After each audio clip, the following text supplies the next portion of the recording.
La leçon va bientôt commencer. Voilà, c'est parti. Alain, la parole est à toi. Alors, il y a une chose qu'il faut que je vous dise aujourd'hui, mes chers amis, c'est que si vous avez des apprentis ou si vous voulez aider des apprentis, il y a une organisation qui les gâte vraiment, ce sont les régions. Les régions, c'est-à-dire les conseils régionaux, qui vont donner jusqu'à, et c'est une moyenne, d'environ 5 000 € à chaque apprenti pour l'aider dans ses études.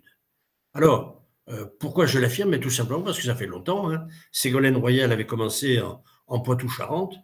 Les présidents de région soutiennent les apprentis de leur territoire tout simplement parce que ce sont des futurs électeurs et puis c'est la force vive de la région pour les années suivantes. Alors, sous différentes formes, toutes les régions sont maintenant à l'unisson. Alors, il y avait déjà une aide de l'État, puisque lorsque vous êtes apprenti, votre salaire est net, donc on gagne plus qu'un contrat pro. Et deuxièmement, ce salaire n'est pas imposable. Quand on est apprenti, le salaire n'est pas imposable.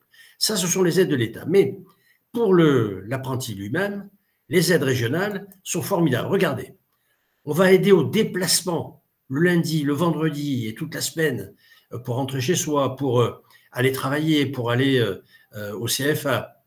Il y a une aide au logement, à la colocation, une aide pour les repas, une aide pour les équipements, c'est-à-dire si j'ai besoin, moi, apprenti, d'un ordinateur ou d'un logiciel, eh bien, on va m'aider à acquérir ce matériel.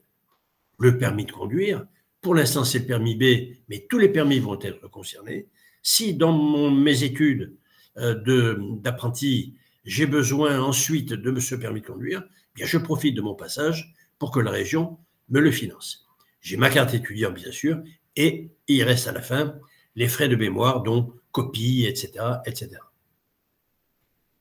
En fait, cette aide, elle est à solliciter par courrier par l'apprenti lui-même.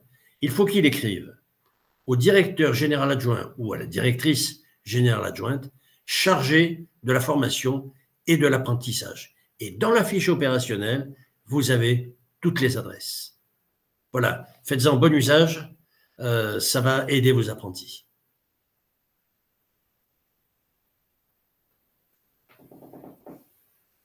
T'as fermé ?